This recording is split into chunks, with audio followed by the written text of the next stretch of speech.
Please welcome Bill Maher. Bill.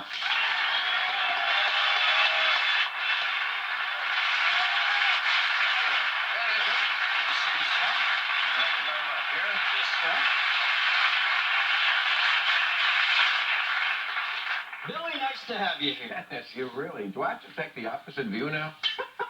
Because that's everything I was going to say. Oh, really? Well, you'll say it more eloquently. Well, let's start off. Drugs, should they be legalized? Yes, that was the gist of what you were going there. That's what I got. You're for. Yes, I would be too. I think this country has always followed a policy. If something doesn't work, get a policy that does. I don't know why we have this stubborn thing about drugs. Because it's one thing if this was working, but it's not working. You know, it couldn't get worse, could it? Is there No, it couldn't. From every standpoint, you know, they can't stop the drugs from coming in. They can't stop people from doing them. Like you said, you have to change life, and that's not going to happen. Now, why is America so stubborn like that? What, are we just incapable of admitting when we made a complete error? Do you ever see a time when this country might just say, you know, Maher and Miller are right. We fucked up completely. We've got to change this. Do you think it'll ever happen? Not with Maher and Miller, but two other, no, you know, it has to, I think people like you and I, yes, enlightened Americans. And, but now, I mean, cops are coming to this point of view, doctors, it's everybody but the politicians. That's where it has to start. But I saw an ABC special, in fact, it was my network, they had this thing called Pot of Gold in March, and pot farmers in Georgia, no, not pot farmers, but they had pot on their farms in Georgia. This is rural Georgia. I'm talking no teeth and monster trucks, you know, every... These guys threw a sheriff out because he was busting them for having the pot, which, like, one plant made more than their whole other crop. So they elected a sheriff who looked the other way. Now, if a rural Georgia farmer feels that way about pot, that's not just the hippies and the dippies and the Timothy Learys, don't you think? No, when it gets to rural Georgia, Yeah. It's gotten everywhere. I mean, you know, they were the last people to pick up on sodomy. Now, but when they did, they meshed it with banjo music, and it made a beautiful sound.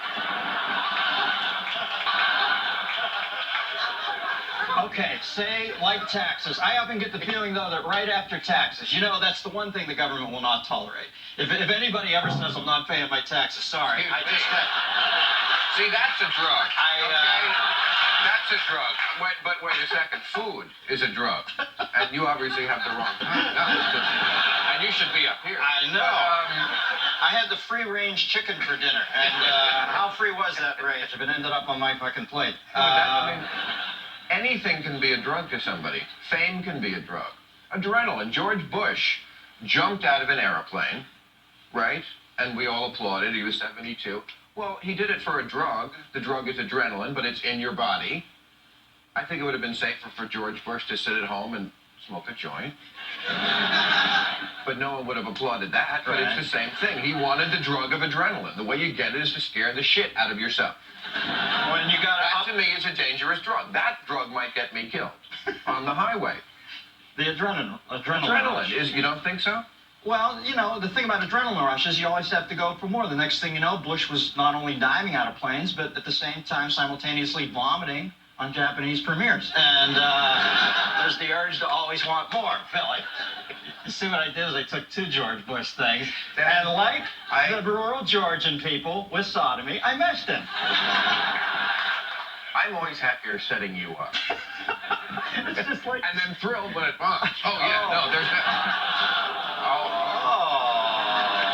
Sorry, Dr. Sardonicus, you're in my lair.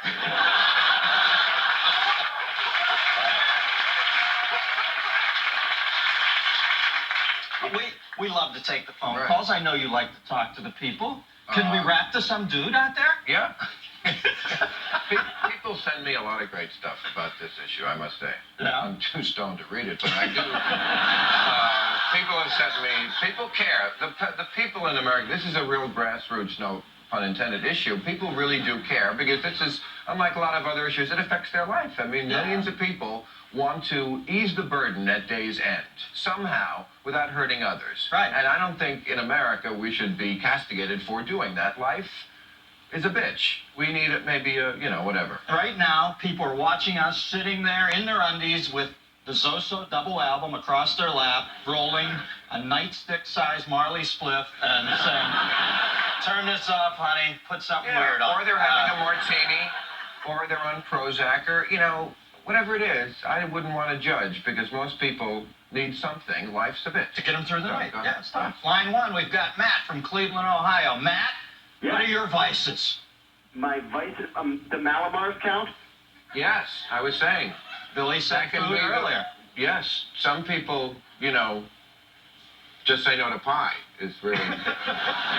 What's your question, Matty? I was wondering how you think things would change in Washington if all the senators and congressmen just got high on a regular basis. Go on to the next. Oh, You don't want I it. love having you on because you make me feel like Leo Biscaglia, man. You don't want the senators behind, Some of them it's are. all when, but that's dumb. That's what gives drugs a bad name. That kind Matty of thing. from Well, Ohio. that people think, no, that, the senators are going to be high, it's going to be in the, well, no, it's a specific thing. Okay. It's not going to happen. Yes, cars are very dangerous if we drove them through buildings, but, things in life are like that. They're dangerous if we use them wrong. Yeah. And senators smoking pot would be a wrong usage. So, Matty, it was Bill that chilled you, not me. You're hopping on a Greyhound and coming out here to seek your holy vengeance. Bill chilled you, not me. Line 2, we've got Brian from Charlotte, North Carolina. Brian, Hey, Dennis, how you doing? what's happening down there in Tobacco Road? I just want to say I'm sorry that the Pittsburgh Steelers lost Sunday. All right, man. Thanks for the call. Line 5. We've got Drugs in America. All the riffraff tune in, man. We got Human Flotsam and Jetsam checking in tonight. Line 5, we've got Mike from Patterson, New Jersey. Mikey. Hey, Dennis, how you doing? Good. What do you got? Listen, do you think it would have been wiser to try to legalize back in the 30s? Christ, it was just Bob Mitchum back then. You mean he was the only one doing it? Only one smoking dope, wasn't he? He was the only one who was caught and put in the papers, but they probably didn't put it in back then. No, I think everything that God put on the earth to make people happy, probably was popular throughout history. Because, life can either be great, boring, or bad. And people want to get high for all three. If your life is boring, well, let's get high.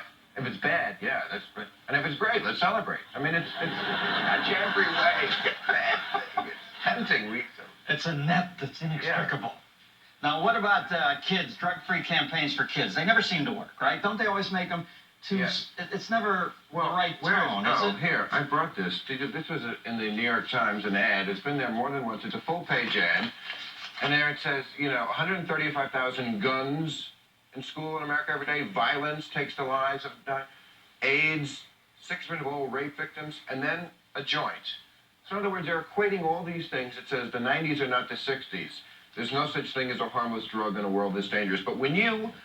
Wow, who took that ad out? Yeah, Partnership for a Drug-Free America, which is a lobby for prescription drugs, really. And see, that's... Because prescription drug people want to demonize this and other stuff so that, Prozac, that's okay.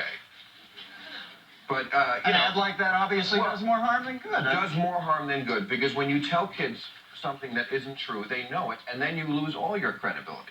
So if you say, that joint is as bad as AIDS, rape, guns, violence, kids are not stupid. They can see. No, that's not true. Mm-hmm. Line 6, we've got Freddie from Red Granite, Wisconsin. Fred, Yeah. you live in Red Granite? Yeah, Red Granite. All right, Yeah. man. Yeah, go on, laugh at me. Surprised you're not out tonight. Well,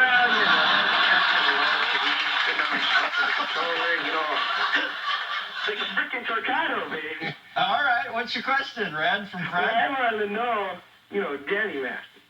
I wanted to know if you changed your intro because it represents shooting at 8-balling. Because I know you got that little... This guy's a Rasta who's high now. Doesn't he sound... No, Rastas don't get that high. Okay? Huh? Stay the heck out of my personal life. Okay? Yeah. Know what I do at home. Oh, God. Yeah, Oh, TV shit. Wait, we gotta listen to this for a while. 30 seconds. Oh, man. Shit, man, what do you got 3 heads? Freaking out. I'll see you later. No, I'm not letting you off the hook. Run with this, baby. This. You know, there's a new movie coming out called Half Baked, or no, I'm just serious. No, what is it? Is it that? Yeah, Half Baked. But it's the first movie since Cheech and Chong, and I don't know when their last movie was, but it was a while ago. That's basically a hey, let's laugh at being high, which was a staple throughout history as far as comedy goes. Drunks, Right. same thing. You used to be able to laugh at the fact that a drunk was funny. Foster Brooks had a very nice career. Dean Martin. The first Arthur movie was a scream. And then it got to be where it was only sad. Well, you know, sometimes it's not sad.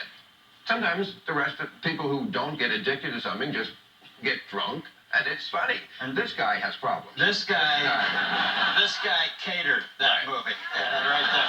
Well, Billy, it's always good to talk to you. I appreciate you Do the coming news, on. I'm gonna Dennis. do the I news. love to Bill watch